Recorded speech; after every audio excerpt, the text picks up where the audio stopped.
Oh, I see, yes. Okay, well. Oh, we got Jerome. Do you have a clicker for the presentation for slides? I don't. Just make sure. Thank you. I'm just going to do them from here. I got nothing from that. Okay. Hello everyone on Zoom. I will call the Wednesday, July 15th, 2020 Environment Committee meeting to order. Just before we proceed, I'd like to acknowledge that we are on the traditional territory of Sinimo First Nation. And I don't believe we have any late items? No late items from staff. The first item of business would be the adoption of the June 3rd, 2020 Environment Committee meeting. Had a chance to review the minutes? Sorry, we'll just adopt the agenda first. Oh, sorry. There we have a motion to adopt the agenda. Ben, Jerome, any discussion? All those in favor? Okay, then the adoption of the June 3rd, 2020 minutes. Councilor Guttenberg? Seconder? Wally, thank you. And any errors or omissions? All those in favor? Perfect. First report is the Climate Change Resilience Strategy. Rob, would you please introduce that? Sure, of course. I thought it would be a good idea to go through a presentation, and the slides may be detailed, but I won't necessarily dwell on each one too much. Just to give the committee a bit of background information about the work that went into the City Climate Resilience Strategy, which was adopted by Council on June 22nd. It was identified in our work plan, but mostly from the aspect of looking at the community engagement part. Much of the strategy deals with a number of matters and issues, which I'll talk about, which are going to be led by different city departments. So there's a lot of focus on that, but I think there's an important piece with the community to raise awareness about the issues around climate resiliency, whether that's sea level rise, whether that's severe storm events, whether that's changing urban forest canopy cover, many issues like that, which I think we could do more to communicate to the public, but also provide some support potentially for maybe some initiatives that help make individuals and homeowners more resilient in the future. So keep that in mind as we kind of walk through this. As I say, this is primarily for information, but I think it'll lead to more deeper conversations later on in the fall, and that's really the intent of this presentation. So with that in mind, you have the control for that, right? Yeah. We're just going to switch to the presentation, just so you know.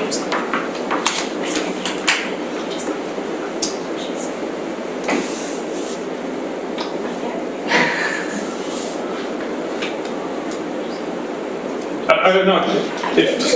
Just so you know as well, if the chair's okay, I'm happy with taking questions as we walk through the presentation too. So if you've had an opportunity to look ahead, you might have some questions you want to bring up, and that's fine. Thanks. Perfect.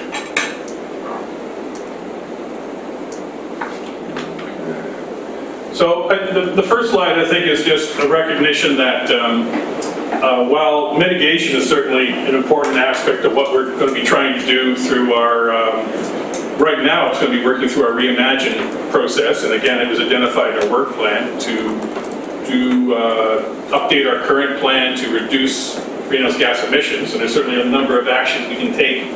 There is the climate adaptation side, the resilience side, and that's really around actions that we need to do to prepare for what's coming, irregardless of what we can do to lower emissions. So that really is the other side of the coin there, but there's this overlap where we can identify actions that we can accomplish both, whether that's increasing our forest canopy, planting more trees, promoting a local food security network, having more focus focus on preventative facility maintenance for our city buildings and city infrastructure. Those are the kinds of things that the strategy tried to pull out and identify to take advantage of the synergies of what we were already planning to do through the mitigation and brought that up in the strategy. So, but I think the purpose of this slide is just simply to identify what is adaptation and that there is some crossover that is important to note. The funding for the program primarily came from the Canadian Federation or the Federation of Canadian Municipalities through their climate innovation program and some city seed funding and obviously staff time that went into it. The consultants were, for the first phase, for the sea level rise study, which I'll get to in a moment, was Associated Engineering, and then the lead consultant for the follow-up resiliency strategy was the Untitled Group. And as I kind of touched on already, it was really about identifying climate change impacts and specifying actions to address any kind of shortfalls that were identified and to protect the residents and municipal assets. And that was the primary focus. Sorry, go ahead. Okay, I'll carry on then. So this is just basically a basic diagram of the process. It was a one-year study. And this was back in 2018, looking at basically a number of things. A coastal process analysis, so looking at the coastal profile, looking at coastal erosion, looking at any kind of significant change from the coastal perspective, and also a sea level rise risk assessment, which was involved some modeling that was done by the consultant to look at sea level profiles for 2050 and 2100. And then map this out and defined a flood construction level, which is what the FCL means at the top of the wheel there.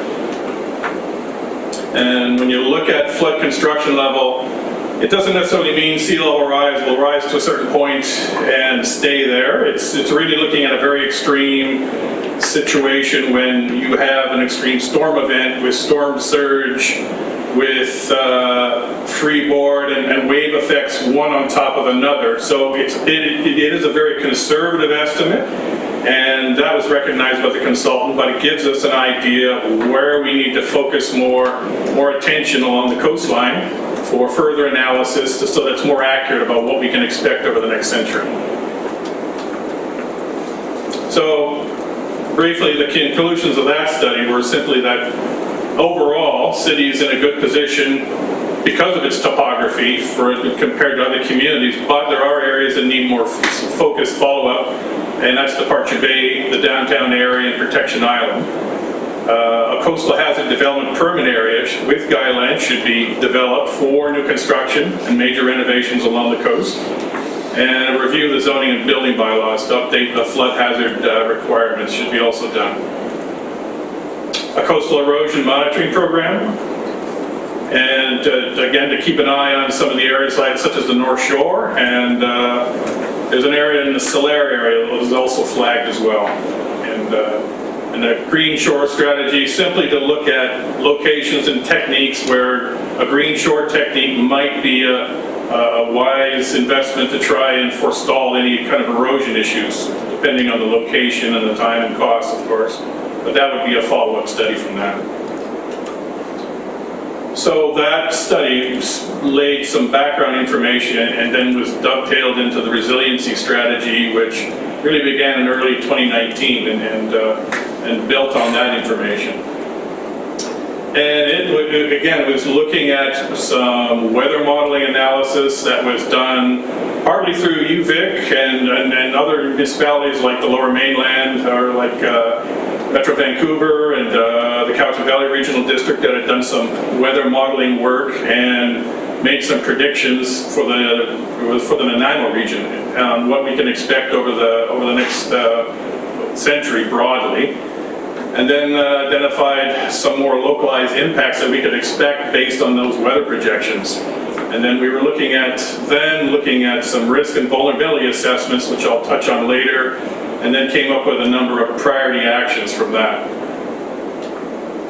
And the engagement was, there was definitely a strong participation from city staff.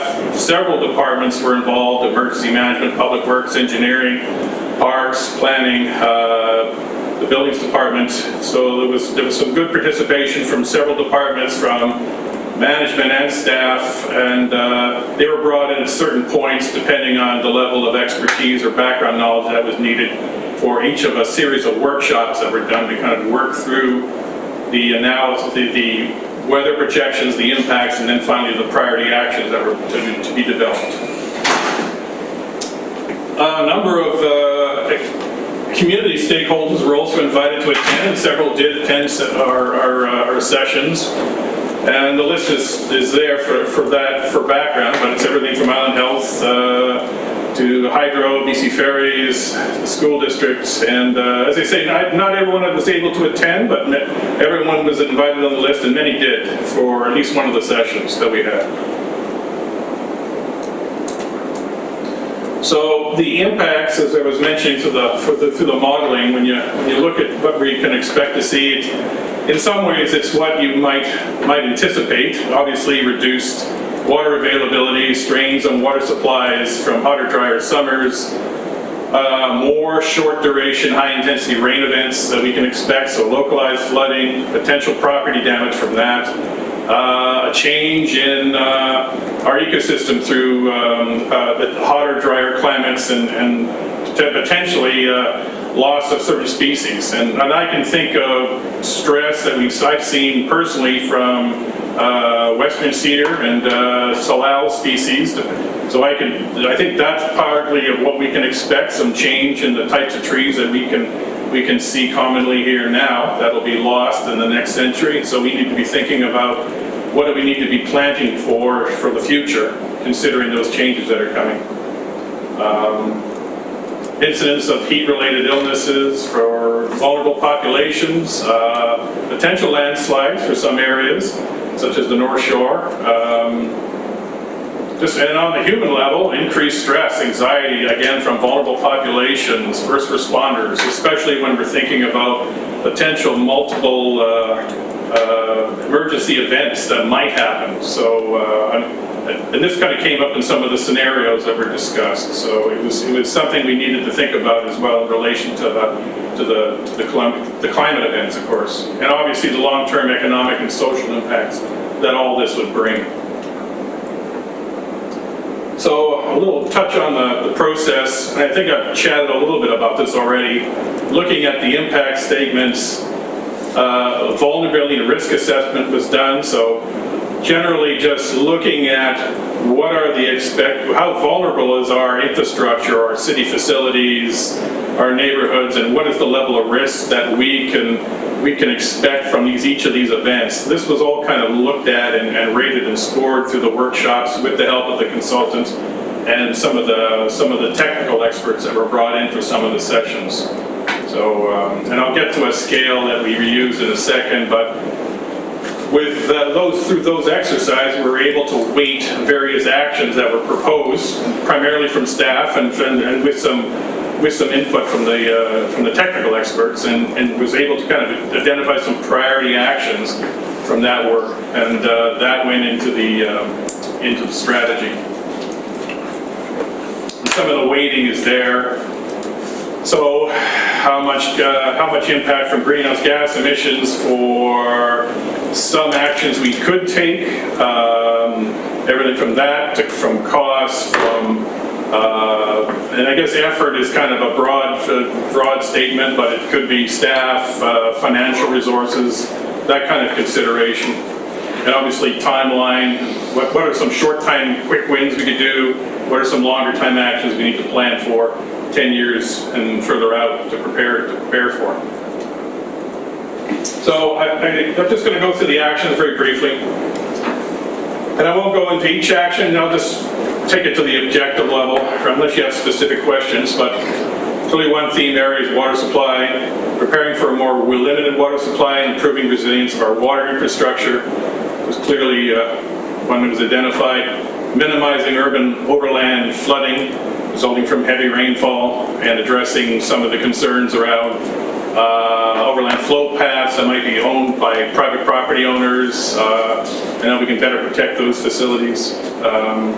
Stormwater catchment master planning and raising the priority of that, and looking into developing a storm utility rate potentially as a way of paying for some of these projects that would come out of this work. Another objective, preparing for the impacts of sea level rise, including associated erosion and coastal flood risk, and much of those I've already kind of touched on from an earlier slide. Environment, parks, and recreation, quantifying and managing our urban forests, so completing a canopy assessment of our city, looking at our planting plans and planting standards with a climate resiliency perspective, looking at a community education program around park use and fire safety. But that's, of course, another element in all this is we consider fire risk in parks, but also in urban interface areas as well. So considering that as well as a potential risk. Hey, Rob, I see Jerome's got his hand up. Oh, sorry, Jerome. The question in this document and others, I've never seen really any mention or strategy that revolves around capturing rainfall and storage by individuals. And I mean more than the scale of a rain trail, but I'm talking like large-scale cistern utilization to go through dry periods and de-stress the water system. Is there a reason for that? Well, I think it's a matter of scale and focus, but I think from our perspective, water as a obviously for city use, but also, and it's identified in here as well, working with the province and other partners to look at water capture in our fish-bearing streams for potential low flow release has also been identified. But I think, and I was on the community engagement piece, that could be an action that we could look at in more detail. But it wasn't flagged in this strategy, you're right, because the scale was fairly broad. But Rob, maybe you can speak to some of the stuff that we are doing now in terms of stormwater capture and retention. It's pretty common. Well, yeah, on the development side, there is some effort on rainwater management techniques that are done on a development level. I know the RDN does have an education program around rainwater management on site, and they do workshops.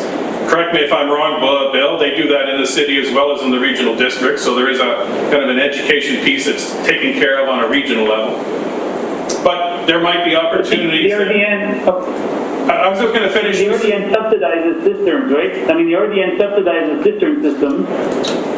Is there a reason why the city doesn't piggyback that? Because if you look at a place like Gabriola that's really stressed for groundwater, I mean, the vast majority of people run off of a cistern for about 5 to 6 months of the year out of need, but is there any reason why we're not going that way? Or do we just have enough water to ride out any dry summer? So I'm thinking long term here. I mean, if you can delay your next dam expansion by X number of years, is that a worthy trade-off?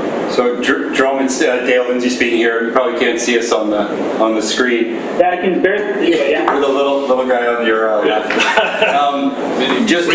Just to clarify on that program, that is a regional district program, but as we are partners to the regional district, it's also eligible for people within the city of Nanaimo. So that the program does apply here. So it's not a matter of us piggybacking. It is, we are there as partners, so people can apply here. We haven't seen a big uptake in the city, to be honest. But what I was wanting Rob to mention was that, and there's a lot of, and we're going to do some more communication around this, there's a lot of work that goes on around stormwater capture right now that I think people go by without noticing. And whether that's in-ground cisterns in many of our commercial sites, roof systems, and I can think of the two new large-scale furniture stores up on Uplands Drive. I know at least one of them have an entire green roof, and that's only for the purpose of stormwater capture and retention. Again, about all trying to knock those peaks off. storms, so we don't impact the creek. So we've been doing that for a long time. I don't think we've been doing enough like many things we do. I don't think we do enough on the promotions communication side so that people understand when they drive around town and see storm swales in the middle of parking lots, why they're there and what they do. So it's one of the things that we want to accomplish, but there is, and by bylaw, we actually have in our standards, it says you have to maintain a pre-development flows when you develop a site. So if someone comes in and they cut all the trees off a property, we ask them to identify what the pre-development flows level were coming off of those sites, and then how they can, through development of the site, retain that water. Not necessarily to be reused, I think is what you're suggesting, but more what we're focused on right now is just knocking the peaks off so we don't negatively impact the creeks and water courses. I got Bill and then Wally.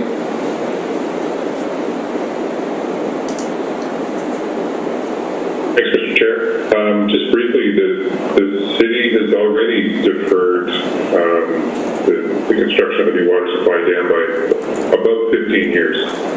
So currently our population is up, let's say, 30,000 people from the mid-90s, 35,000 even. We're using the same water, same volume of water on an average day now as we were in the mid-90s. So it's due to conservation efforts on the part of the citizens.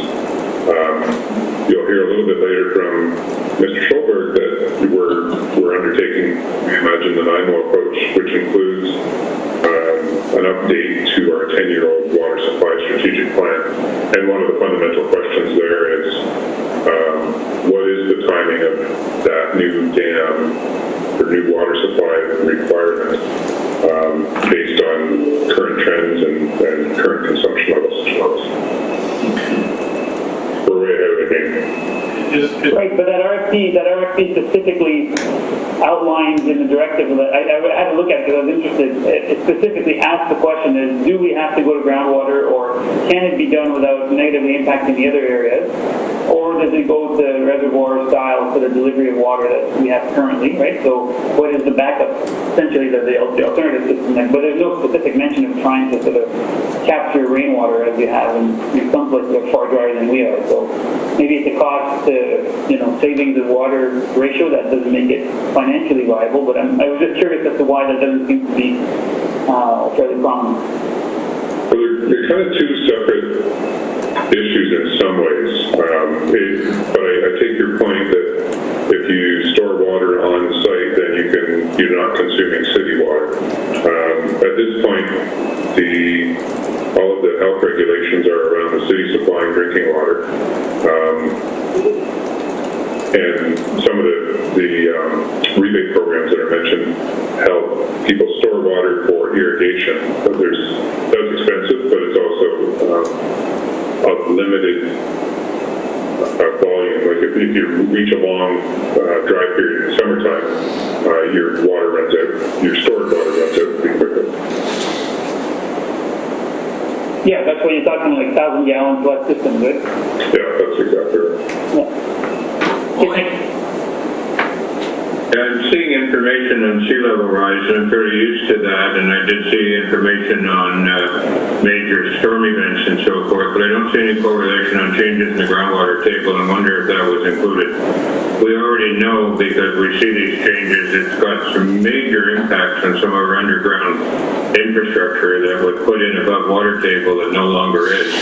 I'm wondering if this study include a look at the risk and potential of groundwater level changes, particularly rise.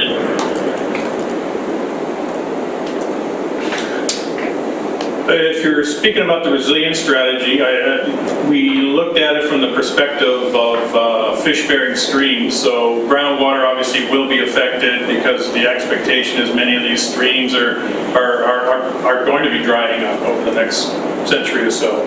So the action for us is to look for opportunities to introduce summer flow to maintain some portions of these water courses during those extreme summer events. But at this point, we don't have any more detail than that, but assessing the groundwater would be part of that work. And I'm not sure Bill had anything to add from the water strategic supply end, but...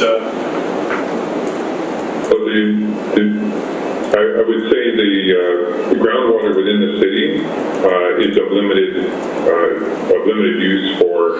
There's not enough groundwater to use as a water supply. That wasn't what I was saying. What I was saying is, and it's not a matter of streams drying up, it's the reverse of that. With heavy storm events and seawater rise, you can and will see groundwater increase in areas.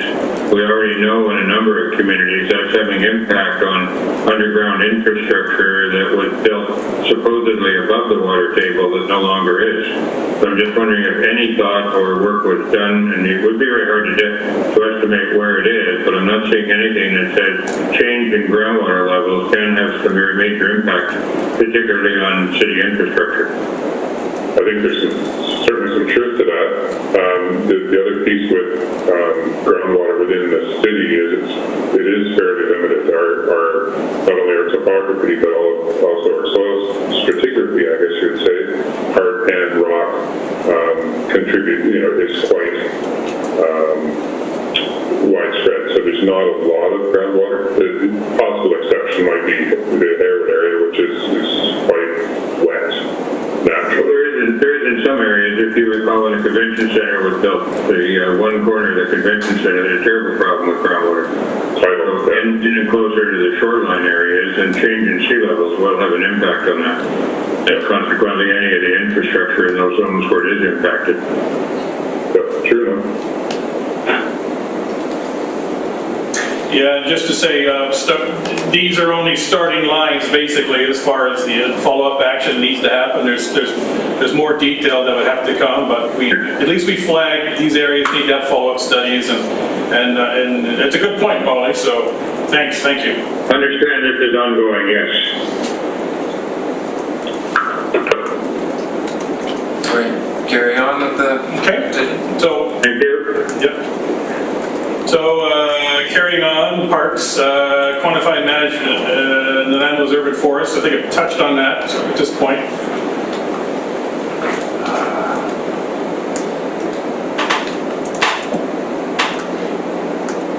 Bear with me. Where is it stuck? You may have fallen asleep. Oh, yeah? Not related to your presentation. Nothing to do with my presentation. Sorry. Hang on, guys. Sorry. Okay, sorry. Yeah, all right. Looks like I skipped ahead or something. Yeah, okay, sorry. So this is the second objective under the environment and parks. Assess and restore an animal's ecological diversity, focusing on urban, watercourse, and marine foreshore. Part of the reason for that focus is it is probably the most biologically diverse and significant features. We have a lot of opportunity to work in these areas, either through parks, restoration projects, but also through our development permit process. If there's variances done, there are opportunities to do more restoration work around our riparian areas and our watercourses. So that was part of the reason it was flagged for that. And I'd already touched on the additional water storage and impoundment, an exploration of that.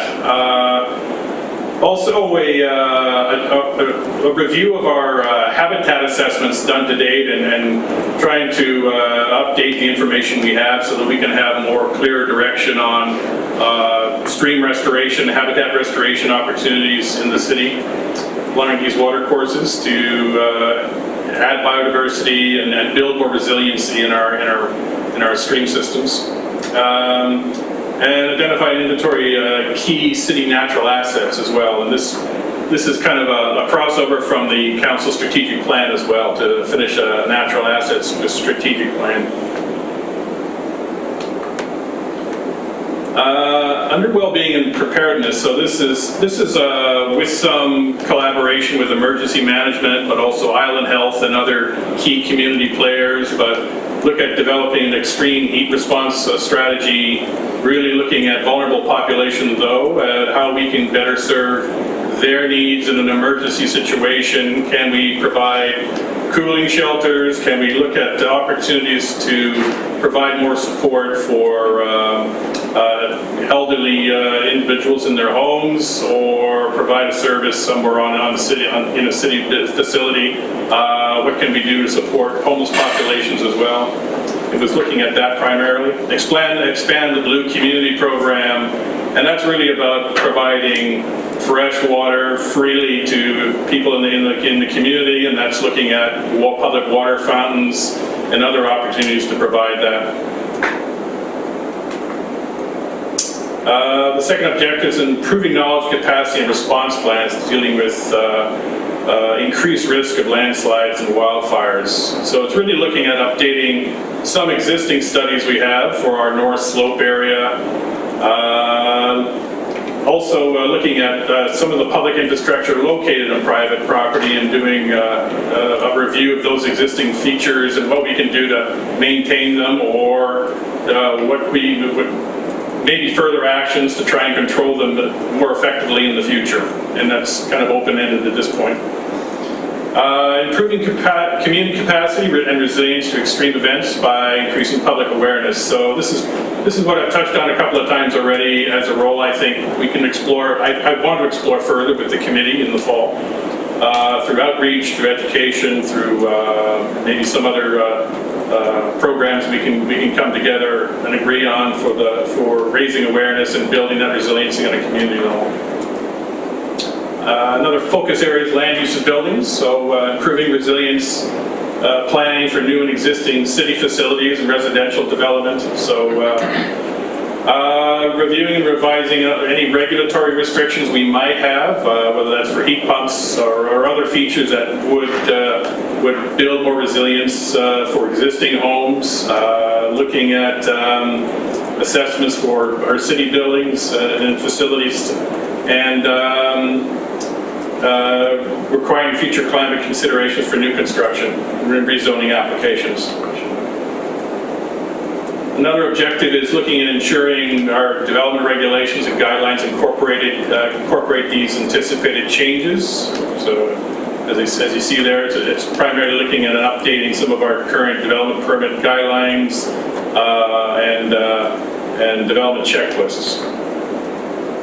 So at a corporate level, it's also recognizing and improving our agility in responding and recovering from these events. So looking at the need for a contingency reserve to help with recovery from emergencies or extreme weather events, from climate-related issues or events.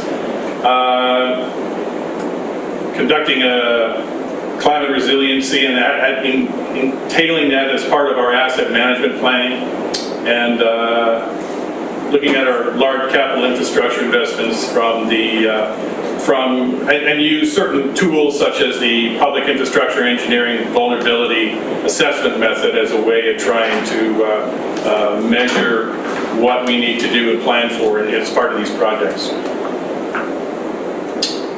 The second objective on corporate governance is working with the neighborhood jurisdictions to support our resilience strategy and limit transfer of risk across jurisdictional boundaries. So working and continuing and sharing information with the regional districts, with Nanaimo First Nation, working with the Nanaimo Watershed Roundtable and other partners as well.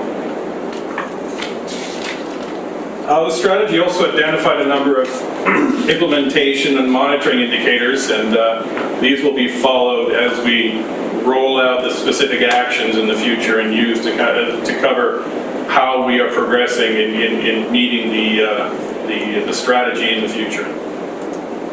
That's just the overall list there. So I think that's my presentation. I don't know if you have any other questions or comments, but happy to take them. Thank you. Wally?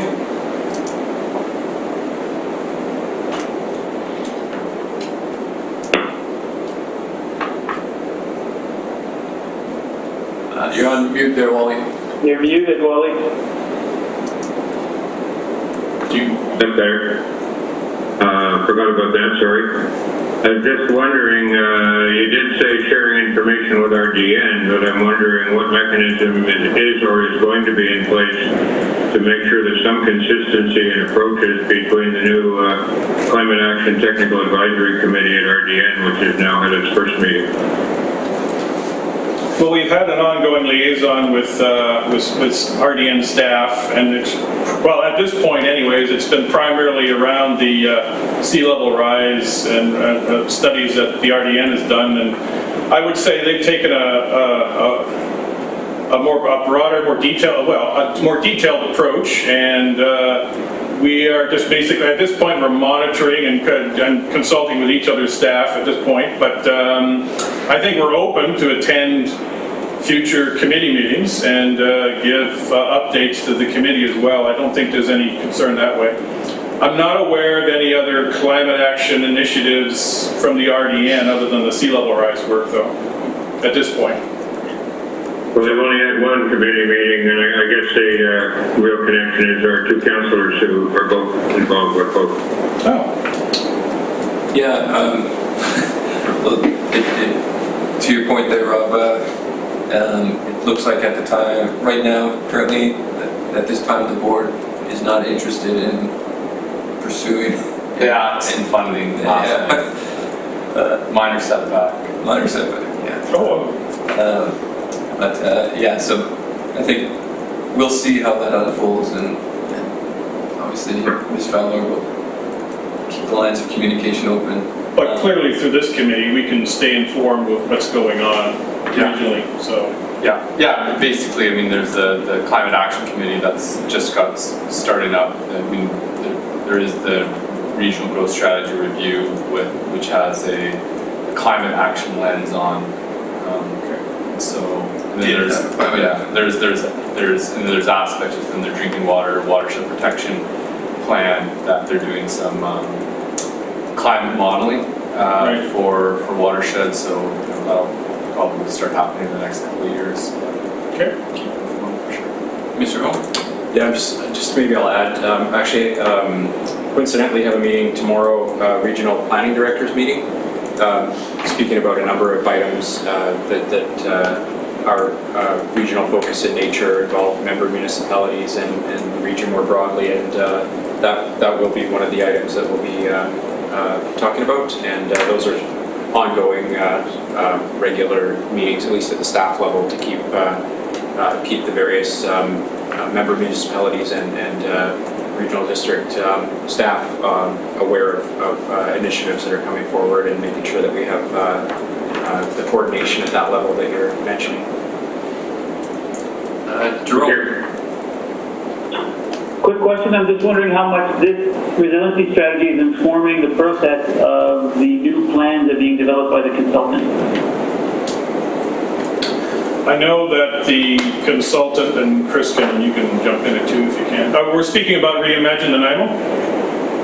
Yeah, exactly, that slew of action plans and other things that are being updated. I know that they're aware that the climate resilience strategy has been adopted, and from the background information that I've seen, they've incorporated both the mitigation and adaptation question in the information they're going to be providing to the public for their first round of surveys, I believe. So, and I think Mr. Schulberg will elaborate on some of the details for that. But yeah, the short answer is yes, they are including this. Gail, did you? I just wanted to add on to that a little bit, and the day that we took this to council to introduce it, we also had in front of council our demographics background and our land capacity work. Usually two pieces of foundational work that you do before you embark on an OCP review.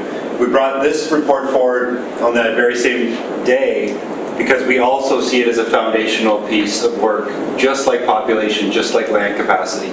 So my answer to that is it's going to be instrumental to the work, whether it comes out in the form of policy or more specifically in the form of new development permit areas or new development permit area guidelines. I think it will very much influence the work we're about to embark on.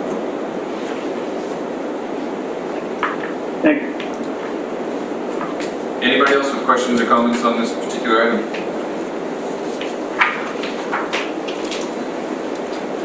Okay, Seeing none, that was just for information. So the next item is the Clean BC Home Renovation Rebate Program update. Over to you, Rob. And briefly, this is another information report, but I think it's important for your awareness.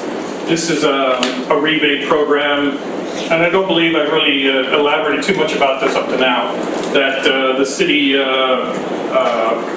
agreed to participate in starting in April of this year, where there was a series of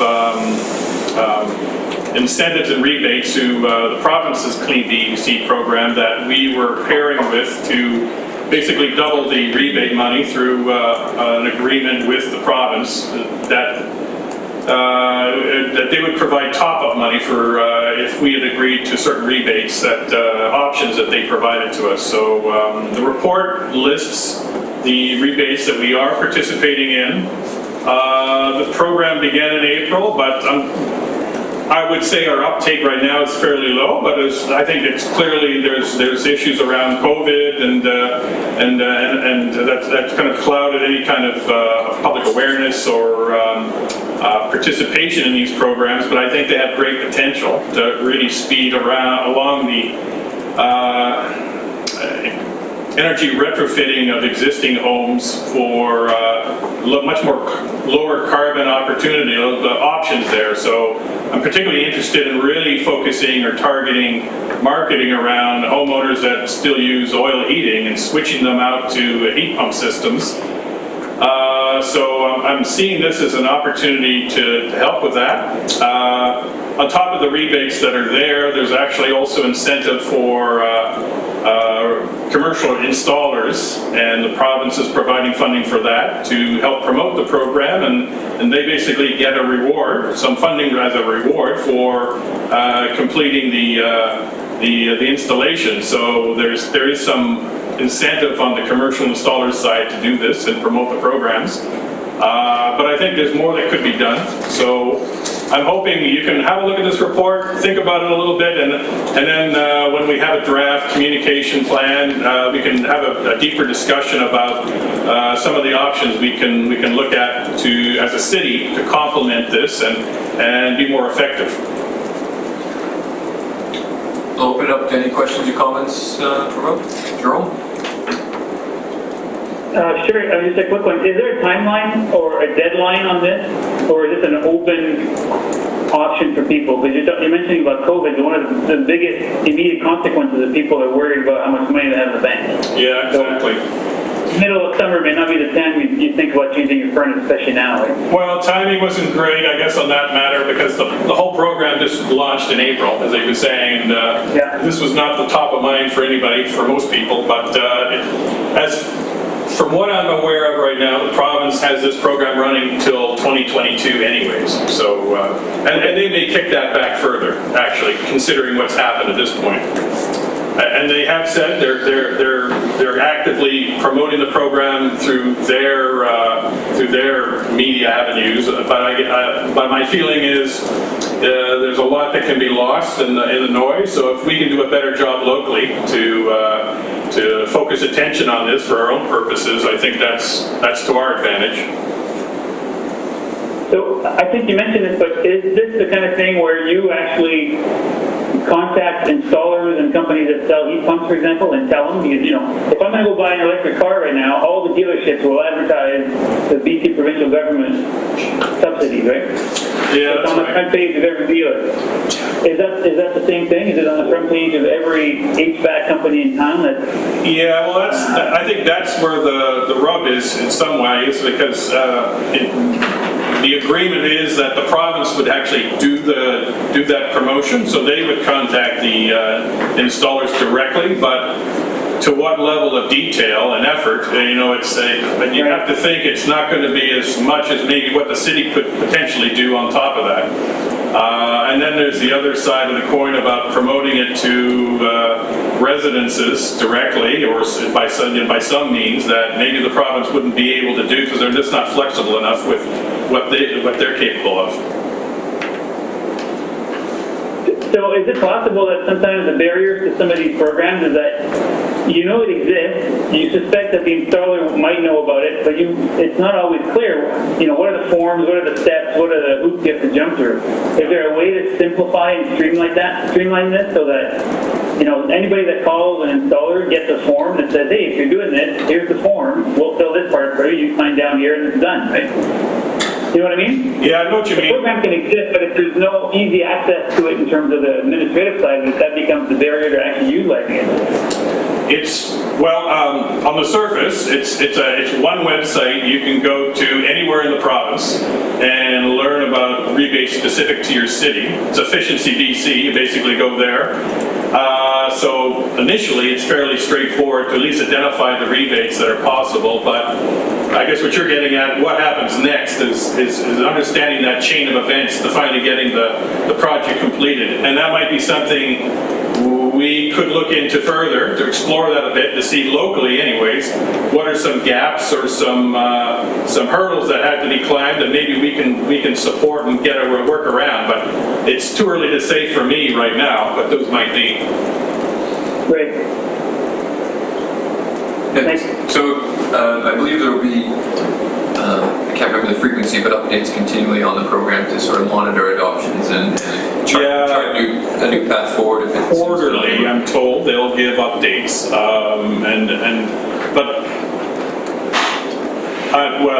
as I say, they'll do what they do to every community in the province. But I'm wondering about what more can we do to help and accelerate local sales and target this more effectively to owners of oil furnaces, for example. If we want to decarbonize existing homes, that would be to our benefit, I think. Because right now it's fairly open. You don't have to be a homeowner with an oil heating stove. You can have gas and switch to electric. There's lots of options out there. So that's equally available to access these rebates. So it's just something I think we could target a little more effectively. That's something. Do I hear somebody? Yeah, I'm sure. Okay, so any other questions or comments for Rob on this matter? It's something that I think you're continually monitoring, and we'll be bringing back stuff to the committee. Yeah, in the fall, we'll put together a draft communication plan on the program, and then we can look at that later in more detail. Perfect. All right, moving on to item C. It is the verbal update regarding Reimagine the Nanaimo process. Chris Schulberg is the Community Heritage Planner. I'm not sure if you've been in front of this committee before yet. I was on virtually. Virtually, great. Yeah, Okay. so, All right, well, over to you. thank you, Councillor Brown. So I was going to keep this fairly short. It was intended to be just a verbal update of the sort of where we are at this point in the process with Reimagine Nanaimo. The key thing I can say is we are taking a report to Council on Monday, July 20th to launch the process, which is actually the first of 3 public engagement processes. This is sort of phase 1 engagement, fairly high level. We're hoping we'll get lift off from Council at the meeting on Monday, and then we'll be a full steam ahead. Basically, with regard to the components, the information that will be provided to the public at launch will be basically mainly driven through our Get Involved Nanaimo.ca portal. So basically, we'll be driving people there. Basically, there will be both backgrounders at a fairly high level based on a number of different topic areas, and I'll just quickly list those. How we adapt and stay green, how we live and care, how we work, how we move, how we connect and play. So, we're taking an approach to this fairly much from a layperson's perspective, someone that doesn't necessarily have maybe experience with planning process, that sort of thing, starting very high level, very broad, and then as we go through the year-long process of Reimagine Nanaimo, we'll be focusing down into much more specific policy development and that sort of thing. But the other thing that will be provided along with the backgrounders as a bit of orientation for those folks that visit the Get Involved Nanaimo website will also be a series of questionnaires. And there's 2 flavors of questionnaires that will be posted as we start here. One is a sort of an overall ideas sort of oriented questionnaire, very high level. What do people maybe see as desirable about Nanaimo as a city? Maybe things that are challenging or that should be looked at for improvements in the future. Those kind of standard sort of planning related questionnaires that we do in a lot of our different neighborhood plan and other processes. And then we'll have a whole series of very topic specific questionnaires, again related to those how we adapt and stay green, etc. Those sort of more specific topic sets. Once the launch happens, basically everything goes live the next morning on Tuesday on the website. So it'll be available to anybody and everyone that's interested at that point. Now, drilling down a little bit, over the next 2.5 months, we'll also be looking at getting into stakeholder consultation. So beyond just the general public engagement, we actually are going to get into specific engagements with different groups in town, including subcommittees of council. So there definitely will be an opportunity to come back to you guys with a much more maybe detailed discussion. Hopefully we can buy some time from the committee to do that sort of discussion. The initial idea, and we're kind of working through a little bit of the details about exactly how we're going to do stakeholder engagement still at this point. We're just working the details out, but the idea might be to thematically follow a sort of a weekly promotion that we do on each of these, how we adapt and stay green, how we live and care. We'll be doing maybe relaunches or reminders to people that those particular topic areas exist. And the thought maybe we would do some stakeholder engagement that's relevant to those themes as a way of organizing the stakeholder consultation as we go through the next 8 weeks or so. The other thing I should mention is there will be a series of promo videos. Thank you very much to City Council for helping us put those together. We'll be launching with an initial introductory video, and then there'll be a series, again, that follow the thematic that's been created for the backgrounders and the questionnaires. We're basically trying to have everything thematically connected, mainly for public consumption purposes, so people can sort of see an order to what we're putting forward and the kind of information we're looking for input and feedback we're looking to them for. To some degree, one thing I should note, the ultimate objective of this engagement is really about updating on a policy level 6 plans that the city has. And I don't know if those have been listed before, but they're basically the official community plan, Parks, Rec, and Culture Master Plan, and I keep drawing a blank, the mobility, active transfer, thank you. For some reason I would block on that term, active transportation plan, an economic development plan, update for the city, climate action plan, basically is what we're calling it for labeling purposes for this process, and then a strategic water supply update or plan. So the ultimate end goal of all of this is to almost like I guess you could call it a gap analysis for policy, basically to identify, because a lot of these documents are, for example, the OCP's 12 years old, the Parks and Rec Culture Master Plan's back to 2005. Things have changed over the period of that time, and basically there's a lot of room for looking at, bringing in new policy, new ideas into the updates of the plans we're doing. So, and having the public involved in that's important, particularly for idea generation and to sort of test the waters, so to speak, about where they see priorities, where actions need to be taken. And then, of course, at the end of the day, all this will go back to council, and council will be making the ultimate decisions on what policy directions would go in each and every one of the different plans that are updated. I was going to keep it fairly short. Maybe it's more if there's any questions at this point in time. That was the information I did want to convey to you at this point. All right, thanks, Chris. I see Wally with his hand up, so we'll go to you first. Thank you. If this is going to council on the 20th, I'm assuming there will be a staff report in the council package. If so, I guess it's Friday would be available, and it probably behooves us to access that and read it. That'd be correct? Yes, that's correct. That's correct.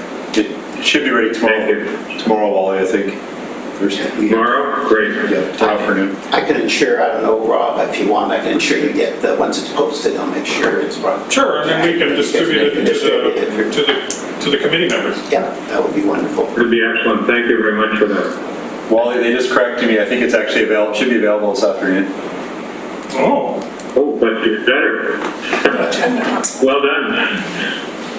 That's right, Scott? In the council agenda. Yeah, so just for clarity, the council agenda, which this will be included in, will be coming out later today. And I saw there was a question. The presenter on this topic is Chris Schulberg, who is the Heritage Planner. Heritage Community Planner. Heritage For Community this Planner. purpose, I'm wearing the Community Planner. Okay. I've got a couple of hats. Any additional questions or comments on this for Chris? And, you know, if something emerges from the staff report, I know Chris will happily take any email questions. Absolutely, at any time. Once this baby's launched, it's open season on any questions that you have, so. Maybe just one question. What should the committee be thinking about knowing that these opportunities are coming up as far as input? Is there anything we need to be thinking about as far as preparation, or is it more or less, should we be looking at anything specific online now? I would recommend, if you can, if you haven't already got yourself registered for Get Involved in IMO.ca, I'd recommend going to that website and registering yourself. It is really going to be our portal for engagement for not only this initiative, the Reimagine IMO initiative, but every initiative as we go forward into the future. So getting on there will actually make sure that you're advised of new postings, those sort of things have to happen, not only for Reimagine IMO, but other engagement initiatives.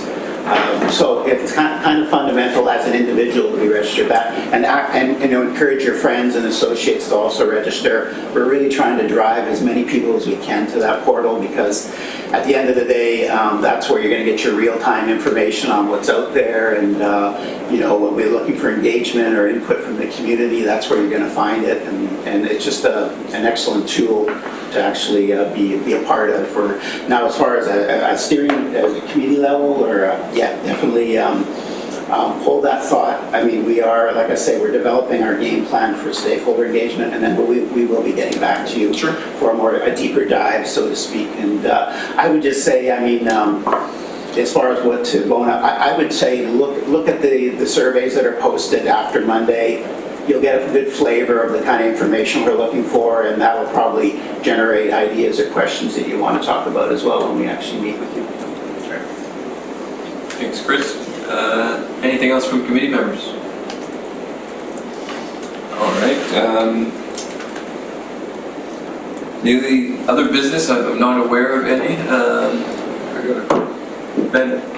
I was just curious in terms of update from the conversation with the working group, or? Did you want to give an update? Do you want me to? Sure, I can start and then maybe fill in. The climate adaptation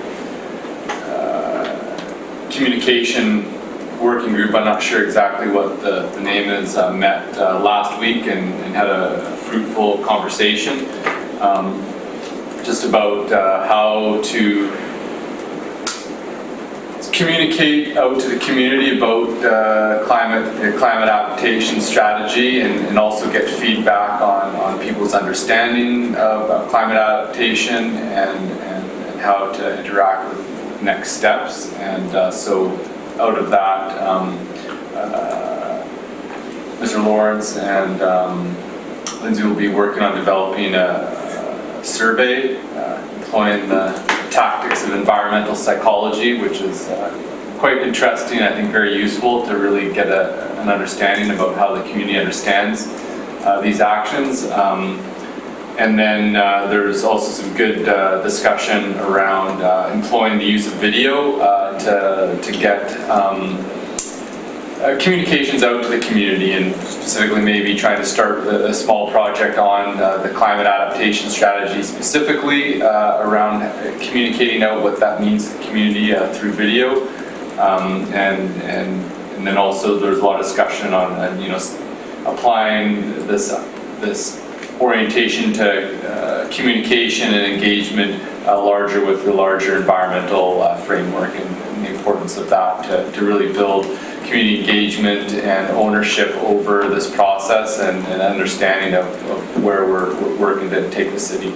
So Rob wanted to add on to any of that. I would just add on the video, and I think Mr. Lindsay kind of commented on that too. There's many facets of what the city is doing around environmental issues that we could build more videos and information and have it available on one site. And that I'm assuming that would be our environmental web pages where we have a lot of this background information available for anyone to view and have it on YouTube. So I think that's great to tell that story about how the city is taking action and implementing a lot of the policies and programs that we're doing and we're putting together now. So yes, the survey is a work in progress right now, and it's something I think we will work a little more closely with the community planning section about how we introduce the survey in light of what's going on with the bigger picture, and how does this complement the work that would be done around the climate action plan, say, or the OCP process update. So how does this information help with moving that process along? I think that's kind of how we kind of framed it. But I think at the end of the day, my homework is to take the information we've started, the conversation we've started, and develop a draft communication plan that kind of encapsulates what we're trying to get across and how we have the tools we want to try and use, and bring that back to the committee for a further review in the fall. So that sums it up from my perspective. Thanks, Rob. Thanks, Ben. Seeing nothing else, there would just be a motion to adjourn. I can move the motion to adjourn. Seconder? Thanks, Bobby. There is some questions posted. Oh, okay, but there's questions posted on the chat, you guys. Oh, Okay. Thanks for catching that. Yeah. Yeah, if there is questions when we're discussing, it would be awesome to raise the hand because we can't always see that. So there is the hand function, and some of you have just been raising your hand. So Oh, okay. I can't actually read them, but I don't know if wrong. At least I can read it if you want. Okay. Sure, thank you. Sure. Are you going to do it, Elise, or do you want me to read it out? I can do it. Okay. The first question pertains to page, just in general, how much the city is planning to purchase more of the forest around the watershed. The second question, page 8, number 2, is considering making permeable cement mandatory to help with the drainage during the supposed intensified rain. Okay. Page 8, number 3 is why is it just stated tree species and not all native plant species? Remembering that the Gary Oak ecosystem is Canada's 4th most endangered ecosystem, which we have here. Page 8, number 4, are we considering the cooling space to be equitable and more than, just a library, which is one of the most free spaces accessible to all, or can we create some sort of outdoor cooling space? Because often people who might not have a shelter go to libraries. Page 8, number 5, are we considering living walls downtown to avoid the heat island effect? And the last thing is, from Deborah Beth, I understand that the city has a special group to work with Manila, but how will that look in regards to the climate change Rob, I can speak to the first and the last probably because they might be a little bit more political in nature. With respect to force around purchasing force, my understanding, and Bill, you can correct me if I'm wrong, but those lands obviously fall outside the city boundaries within the RDN, and right now it's considered to be quite a functioning relationship between the forest companies, the RDN, their watershed, drinking water watershed protection program, and the city. So there hasn't been a big push, as in some other jurisdictions, to acquire or purchase lands within the watershed. There hasn't been the same level of issues that some of the other jurisdictions have experienced. That is my knowledge on that particular topic. Bill, you can jump in if I'm incorrect. And with respect to the last one, city's relationship with Sinemo, we do have a protocol and a protocol working group, and it is a joint table where we bring items that we're working on that may be of interest to Sinemo and leave it, and the conversation happens at that table to sort of guide and determine levels of engagement or interest on particular topics. So typically we leave that to that table to sort of sort through, and if it's something that is a keen interest of Cinemo's or something they want to be more involved with, that comes back to Mayor and Council for sort of deliberation and how we move forward on that together. So it's sort of hard to say until we have a clear understanding from Cinemo where they're at and what they're interested in.